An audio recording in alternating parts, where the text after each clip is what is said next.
ഞാനിപ്പോൾ ഉള്ളത് നമ്മളെ സ്വന്തം പൊന്നാനിയിലെ കർമ്മ റോഡിലാണ്. വൈകുന്നേരങ്ങളിൽ നല്ല അടിപൊളി ആംബിയൻസ് ഉള്ള നല്ല വൈബായുള്ള ഫാമിലി എല്ലാം വരുന്ന അടിപൊളി ഒരു ലൊക്കേഷനാണ് നമ്മളെ പൊന്നാനിയിലെ കർമ്മ റോഡ്. നല്ല എന്താ പറയുക, നമ്മളെ ഈ കടലും കായലെല്ലാം ചേർന്ന് നിൽക്കുന്ന ഒരു നല്ലൊരു ഏരിയയാണ്. അതാ നമ്മൾ ഈ ബോട്ടും സർവീസും കാര്യങ്ങളെല്ലാം ഉള്ളൊരു വൈബ് ഏരിയയാണ് കേട്ടോ. എല്ലാവരും ഒന്ന് എക്സ്പീരിയൻസ് ചെയ്യണം കേട്ടോ ഈ കർമ്മ റോഡ്. ഇന്നത്തെ ഈ വീഡിയോയിൽ നമ്മൾ കാണാൻ പോകുന്നത് കർമ്മ റോഡിലെ വിശേഷങ്ങളും കാഴ്ചകളുമാണ്. വളരെ മനോഹരമായി കിടക്കുന്ന ഒരു ലൊക്കേഷനാണ് നമ്മളെ കർമ്മ റോഡ്. കായലും കടലും ചേർന്ന് നിൽക്കുന്ന കർമ്മ റോഡിൽ കാണാൻ വളരെ സൗന്ദര്യത്തോടെ നിൽക്കുക എന്ന് പറയില്ല, ഭയങ്കര സൗന്ദര്യമാണ്. വൈകുന്നേരങ്ങളിലാണ് ഇത്രയും ഭംഗി, അത്രയും ഭംഗിയിലാണ് കർമ്മ റോഡുള്ളത്. അങ്ങനെ അവിടെ എത്തിയ ഉടനെ തന്നെ കലുവിന് ചായ വേണം. തൊട്ടടുത്ത് അടിപൊളി ഒരു തട്ടുകട ഉണ്ടായിരുന്നു. തട്ടുകടയിൽ കയറി ചായ കുടിച്ച് അവിടുന്ന് ഇറങ്ങി ഉടനെ അത് തൊട്ടടുത്ത് പാർക്ക്, കുട്ടികൾക്കുള്ള അടിപൊളി പാർക്കുണ്ട് കേട്ടോ. അപ്പോൾ ഞാൻ ഈ നഗരസഭയുടെ ഒരു പാർക്കുണ്ട്, കല്ലും അമ്മലും കൂടി അവിടെ പാർക്കിൽ കയറി എല്ലാ റൈഡിലൊക്കെ ഒന്ന് കയറി ഇറങ്ങി ഇനി അങ്ങനെ കടൽ കാണാമെന്നുള്ളൊരു പ്ലാനിങ്ങാണ്. ആ പ്ലാനിങ്ങിൽ ഇങ്ങനെ നിൽക്കുകയാണ്. ഇവരുടെ ഈ പാർക്കിൽ കളിയൊക്കെ കഴിഞ്ഞിട്ട് ഇറങ്ങിയിട്ട് ഇങ്ങനെ തൊട്ടടുത്ത് തന്നെയാണ് കടൽ വരുന്നത് കേട്ടോ. അവിടുന്ന് തൊട്ടടുത്താണ്, ഒരു കിലോമീറ്റർ 1.5 കിലോമീറ്റർ അപ്പുറമാണ് കടലുള്ളത്. അവിടുന്ന് ഇറങ്ങി കടലിലോട്ടുള്ള പോകുന്ന സമയത്താണ് ഒരു കുപ്പികൾ കൊണ്ടുണ്ടാക്കിയ ഒരു മത്സ്യകന്യക.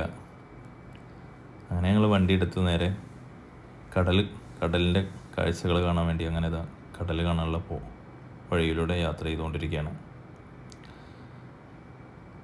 അവിടെ എല്ലാം നല്ല പച്ചപ്പിൽ കിടക്കുകയാണ്. നല്ല എപ്പോഴും വെള്ളമുള്ള സ്ഥലമായ കാരണമാവും നല്ല പച്ചപ്പാണ് ഈ കർമ്മ റോഡ് ഫുള്ള്. അതേപോലെ റോഡും സൗകര്യങ്ങളും നല്ല റോഡാണ് അവിടെ ഉണ്ടാക്കി വെച്ചിരിക്കുന്നത് കേട്ടോ. ഇത് ഒരുപാട് പേരതങ്ങനെ ചായയും കടികളും കഴിച്ചിങ്ങനെ വൈകിട്ട് നല്ല തിരക്കാവൽ തുടങ്ങി കർമ്മ റോട്ടിൽ. ഇത് കർമ്മ റോട്ടിൽ തന്നെ ഒരു പാലമുണ്ട്, നല്ല ഭംഗിയുള്ളൊരു പാലാണിത് കേട്ടോ. പാലത്തിൻ്റെ മുകളിൽ നിന്ന് 2 സൈഡിലേക്ക് നോക്കിയാൽ കായലാണ് കാണുക. കടലും കായലും ചേരുന്ന ആ ഒരു സ്ഥലം നമുക്ക് ഈ പാലത്തിൻ്റെ മുകളിൽ ഇറങ്ങി നിന്ന് കാണാൻ പറ്റും കേട്ടോ. കാറിലായ കാരണം അവിടെ പാർക്കിംഗ് ഇല്ല. അത് കാരണം ഞങ്ങൾ നേരെ കടൽ കാണാൻ വേണ്ടിയിട്ട് നേരെ കടപ്പുറത്തേക്കുള്ള യാത്രയാണ്. ഹാർബറിനോട് ചേർന്നിട്ടാണ് നമ്മൾ കടപ്പുറത്തേക്ക് പോയത്. അങ്ങനെ കടപ്പുറത്തെത്തി. നല്ല തിരയായിരുന്നു കേട്ടോ, ഭയങ്കരമായിട്ടുള്ള തിരയുണ്ട് കടലിൽ. ഒരുപാട് പേര് കടൽ കാണാൻ വന്നിട്ടുമുണ്ട്.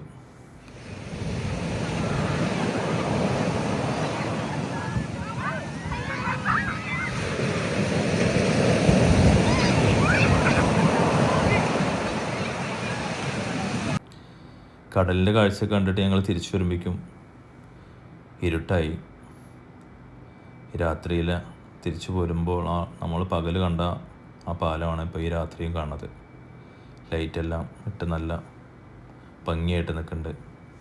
വൈകിട്ട് കടകളൊക്കെ ലൈറ്റെല്ലാം ഇട്ട് നല്ല എന്താ പറയുക, അടിപൊളിയാണ്. ബോട്ട് സർവീസ് കഴിഞ്ഞൊരു ബോട്ട് തിരിച്ചു വന്ന് നിൽക്കുന്ന കാഴ്ചയാണത്.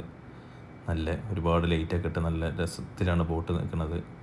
ബോട്ട് സർവീസിൽ കയറണമെന്ന് ചോദിച്ചപ്പോൾ ഒരു പേടി, ബോട്ടിൽ യാത്ര ചെയ്യാൻ വേണ്ടാന്ന് പറഞ്ഞിട്ട്. അങ്ങനെ രാത്രിയിൽ ഇങ്ങനെ തിളങ്ങി നിൽക്കുകയാണ് കർമ്മ റോഡ്. നല്ല ഭംഗിയിലുള്ളൊരു സെറ്റിങ്സ് എല്ലാം ചെയ്ത് ലൈറ്റും കാര്യങ്ങളൊക്കെ ചെയ്ത് ഒരുപാട് കടകളാണ് കേട്ടോ. എന്തായാലും നിങ്ങൾ കാണാത്തൊരു ഒരിക്കലെങ്കിലും പോയി എക്സ്പീരിയൻസ് ചെയ്യേണ്ട നല്ലൊരു സ്ഥലം തന്നെയാണ് കർമ്മ റോഡ്. ഒരുപാട് നല്ല തിരക്കായിട്ട് വൈകുന്നേരം നല്ല തിരക്കായി. ഒരുപാട് പേര് വന്നു കാണുന്നൊരു സ്ഥലം തന്നെയാണ് തോന്നുന്നു. ഒരുപാട് പേരുണ്ട്, എത്തിയിട്ടുണ്ട് ഇവിടെ. അങ്ങനെ അവിടുത്തെ കർമ്മ റോട്ടിലെ കാഴ്ചകളൊക്കെ കണ്ട് ഞങ്ങൾ തിരിച്ചു പോരാൻ നിൽക്കുകയാണ്. തിരിച്ചു പോരുമ്പോൾ കല്ലുവിനും അമലിനും ഐസ്ക്രീം വേണം പറഞ്ഞാൽ അവിടെ ഐസ്ക്രീം കടയിൽ ഇറങ്ങി ഐസ്ക്രീമും കാര്യങ്ങളൊക്കെ കഴിച്ച് അങ്ങനെ തിരിച്ചു വരുമ്പോൾ വെട്ടി തിളങ്ങണ മീൻ, കുറച്ച് മീൻ 2-3 ഐറ്റംസ് മീനൊക്കെ മേടിച്ച് ഞങ്ങൾ തിരിച്ച് വീട്ടിലോട്ട് തന്നെ യാത്ര തിരിച്ചു.